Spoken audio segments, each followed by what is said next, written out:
Hello friends, welcome back to this JC Ecosistema channel, again with wind turbines. My idea is to make a low wind turbine that works with low wind, because the wind turbine we made with the truck alternator, modified of course, has, let me clarify, 12 poles, which I've said several times, and the winding is multiplied by 3 the number of turns of the wire. I can show you how to wind it later, but if you have a friendly winder, tell him to make the same rotor that comes originally from the factory. I'm talking about the truck generator, but with 3 times the turns of wire. Since it won't fit, you have to thin the wire to approximately 0.50-0.45. The thicker the better, but you have to give it 30 turns per field. Well, let's leave it there. I explained this to you because I want the wind turbine we make to be well tested by me, and I will give you a perfect plan, the measurements, everything so that it works and works for you. Let me do the experiments, since I have this tester that we made, which you saw in the previous video. These experiments are going to be trial and error, unfortunately, a little bit of theory, but there is a lot of trial and error, especially with the turbine, which I have realized that this varies a lot. I had a lot of faith in this type of turbine.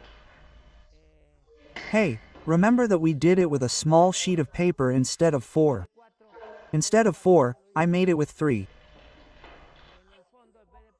Basically, instead of using an alternator generator, I used a skateboard motor. Here you will see that I use it as a generator. This skateboard motor is easy to get and does not need to be modified at all. That's why I made that motor. If you don't want to use the modified alternator, we're going to use this engine. I'm going to try to make this work properly to make a nice, well-made model with a blueprint. If I can, I'll do it on the computer, a good blueprint, so you can put it together and that's it. Let me do the experiments and you follow the channel. We're going to test the wind speed in this turbine and then I'm going to take it out. Don't go away because I'm going to take it out and put another turbine on and we're going to do the same test and then we're going to test 2 turbines and then you can draw your own conclusions. Me too, because I have some spotlights and a series of meters. Hey friends, let's get to the point, which is the best part. I'm going to start the impeller and we're going to see what happens with this huge propeller that looks really nice, really pretty.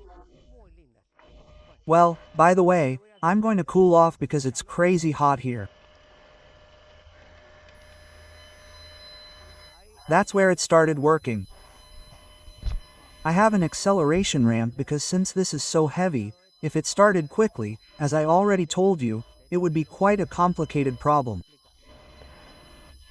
Okay, it's slow because I set it to cool down. I was here doing the work and I set it as a cooling fan.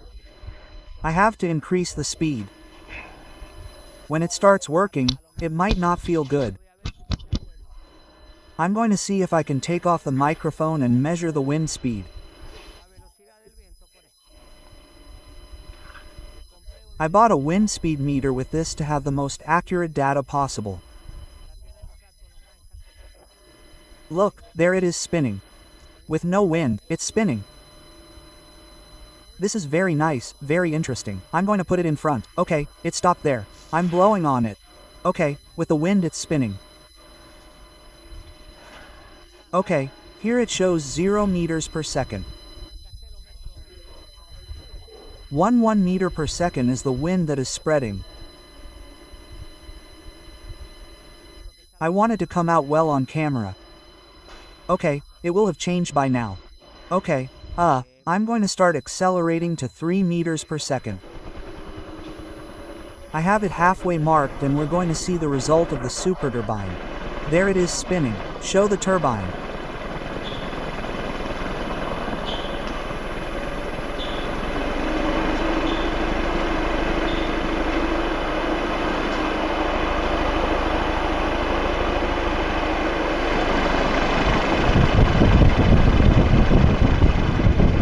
One, 2. I'll show it to you.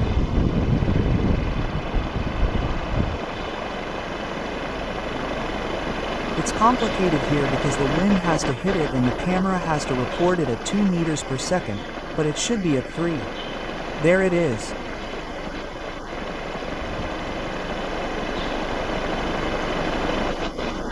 Three meters per second. Actually, between 4 and 5, things get good. I'm going to give it a little more. Let's see if we can get to 4. Look at the propeller. It has a lot of torque. It has a lot of torque, but I don't see the revolutions. I'm going to put it so you can see the video. This engine here is an overdrive engine and the revolutions aren't enough to produce practically anything. I'll put them there again. Let's see, 2 behind the generator. It shows me 2. Behind the generator there are 2 kilometers per hour and up front we had 3.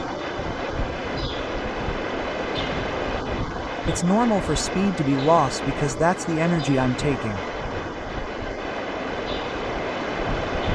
Well, I'm going to try to accelerate the turbine more to see if the blower improves. I'm going to increase this. We have to be careful. I know you're worried about this danger, but well, it has to be like this.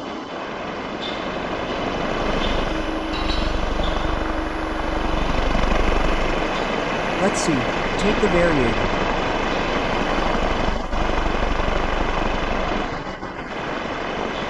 It's 26 Hertz. 26 Hertz. And it has to reach 50 at the maximum, but I'm going to give it 30 as the normal state.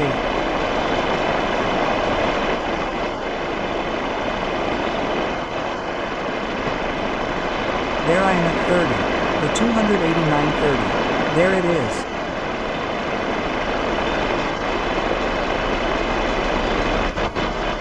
$30G the maximum that I'm going to leave it to try the others.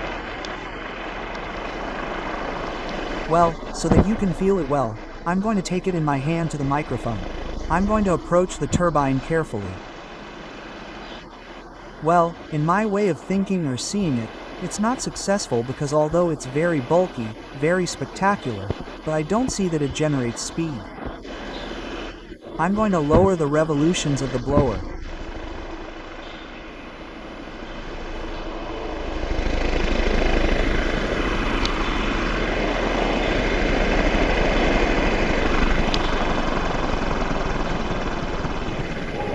Well, 15 GZ, 15 GZ.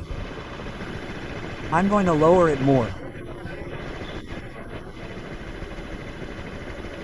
14G, 13G. There the wind speed is very low, it doesn't even reach 1.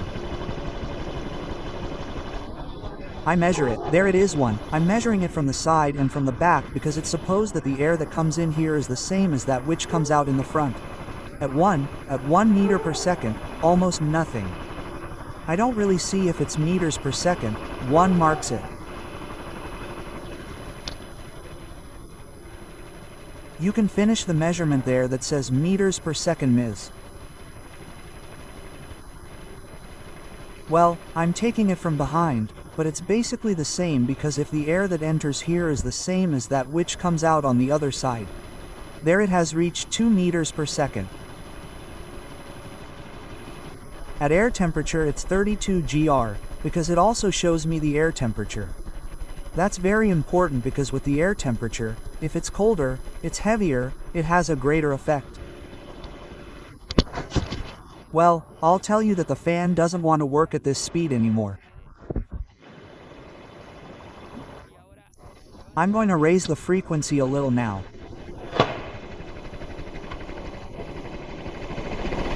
Now to 17 Hz, 20 Hz. That's where the generator blade starts to work.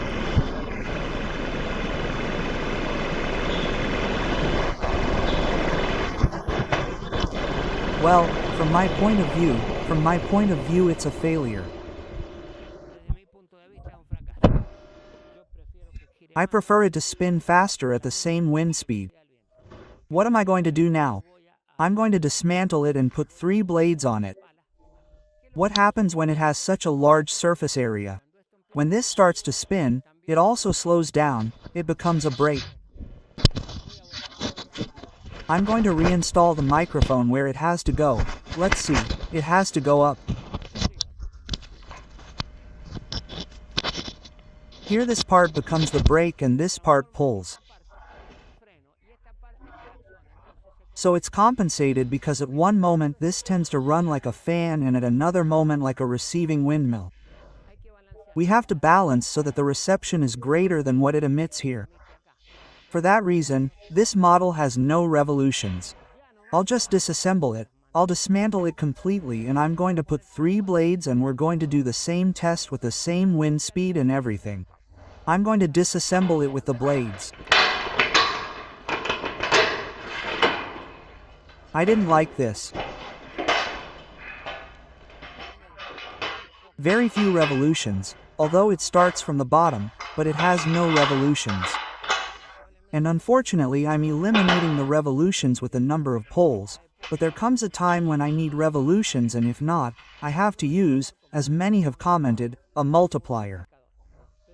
But all this that I do is to avoid the multiplier because it also consumes energy. You have to move the gears. Every time it multiplies, the gears also consume energy. And now I'm going to disassemble this as quickly as I can, and I'm going to put 3 blades and we're going to do 2 tests and we're going to reach a conclusion together, and we're going to start assembling the 3 blades that we did at the beginning.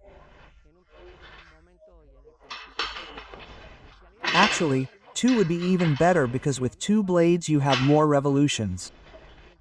The more blades and the wider they are, the torque increases and the revolutions decrease.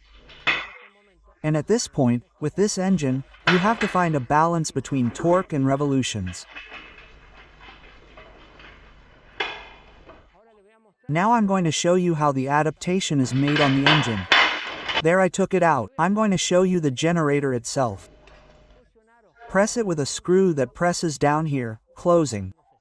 To take this out, I loosen it and the rubber itself acts as a shock absorber, and at the same time it's locked. I don't have to make a hole, nothing. I simply tighten this, really tight, and it's hermetically sealed. These tips are a little longer so that they support the rubber. Once I tighten it, it doesn't move anymore. Okay, let's start assembling the classic system. 1 blade. Giant commercial wind turbines have 3 because it's the most optimal in terms of cost and benefit. Because if we put 4, the structure gets heavier, everything is different. With 3 it's the optimal for this type of generator. It starts to get unbalanced as I put it in. We're going to put all the screws in. I put it closer to the center this time. The truth is that I've been doing several tests to see if I can make a perfect turbine in terms of measurements, and that you don't have to experiment at all. When I give you the plan, it will already be tested. Once I put the 3 blades in, at that moment it's easier because it starts to be balanced. The weight of one is counterbalanced by the weight of the other. As I told you, the overboa wheel is tightened with a ring, and since this is rubber, it's completely rigid. Okay, ready. Now we're going to test it under the same conditions that we tested the other one. I'm going to turn on the machine.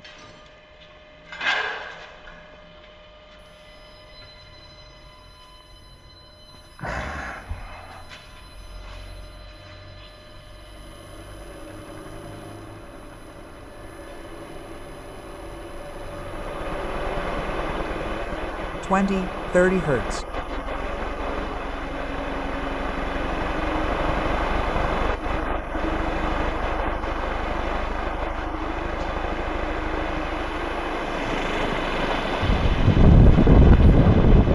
I have to try 24, 26, 27, 28 Hertz, 29. There it is spinning, and the speed will increase more and more until it reaches a certain speed.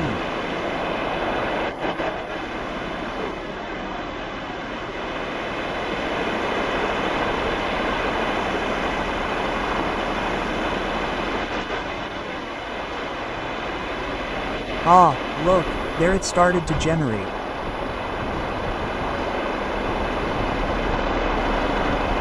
This is a 12V bulb, don't get confused, it's not 220, it's 12 volts, but look how it's generating. And I'm going to measure the wind speed. Look at the foe.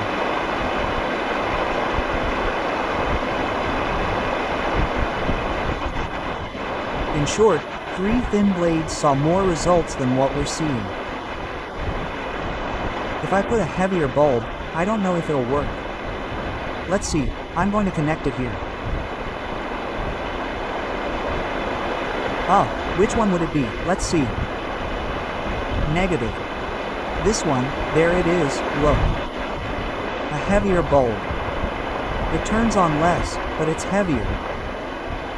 Now let's go to the light bulb so that we're very clear about the generation.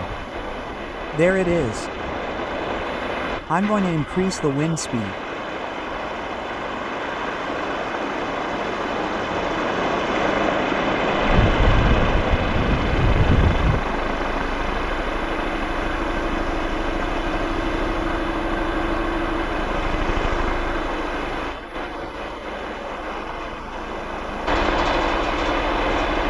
I'm going to stand behind in case of any problems with the device.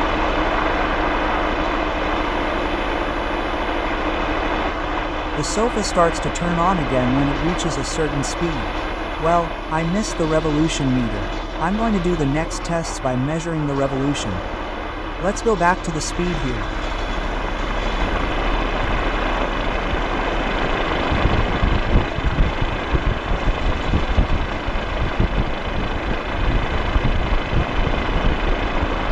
Four meters per Mark III now.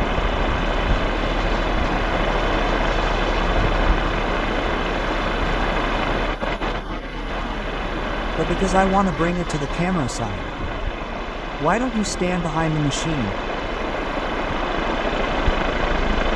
There you'll see the turntable spinning, but it's working at 4 meters per second.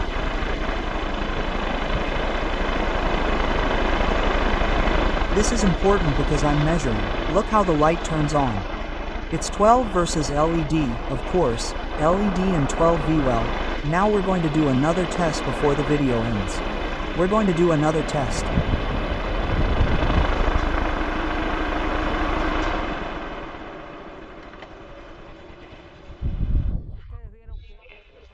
You saw that a thin paddle gave better results than a large one. But there's an important detail here. The angular velocity of the end is faster. What do I mean by this? The tip travels, let's say at 90 gr.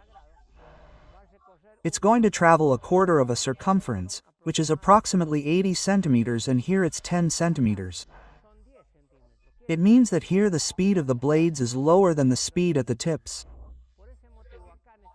For that reason, here it needs to have a lot of inclination and decrease towards the tip, because if not, one of the two will be out of frequency or help. So, when the wind is pushing this one, as it goes it will not work, and if it does work, this one slows it down. What happened with the big turbine? Now I'm going to do an experiment. I'm going to put some blades in the center. I'm going to put this on. This is absolutely experimental. It's absolutely experimental. What do I want to do? Make the turbine bigger here and then smaller at the tip. I'm going to try to put that together and do 2 or 3 tests. What am I doing? Increasing the surface area, the closer to the rotor, because the angular velocity is lower and the surface area has to decrease as we get to the tip of the blade.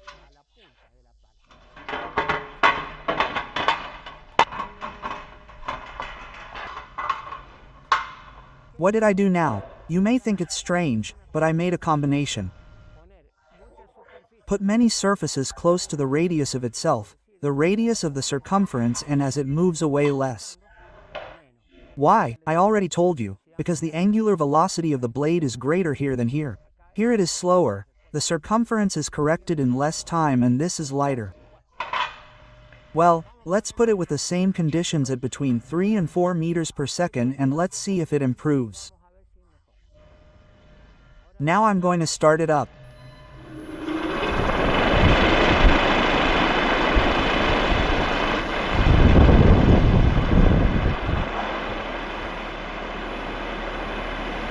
Well, let's see the wind speed again.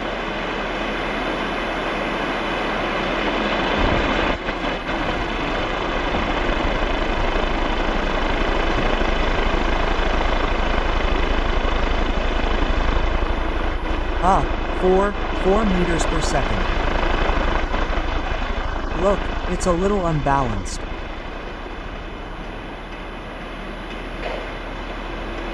It's quite unbalanced, but there's proof that in the center you need the blade to be wide and on the edge weaker. Look how the light comes on. I already told you, it's a 12V LED light. It's not a 220 light. Now I'm going to add more power and I'm going to put a filament light. These are heavy.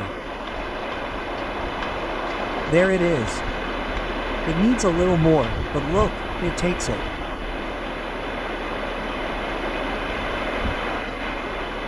I'm going to set it so that as the consumption decreases, the speed of the blade increases.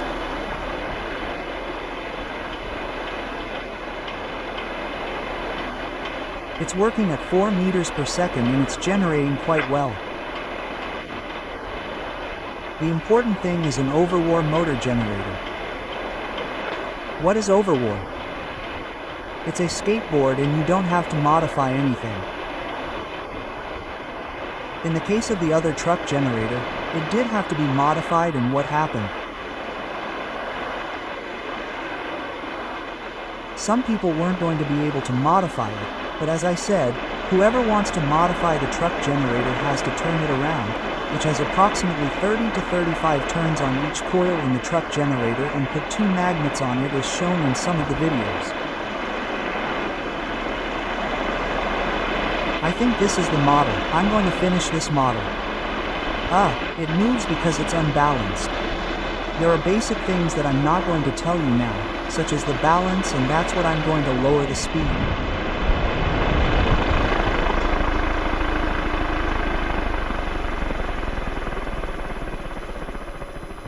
Well, it keeps spinning with inertia. The color of the light is going to get darker and darker. Look, it turned off automatically.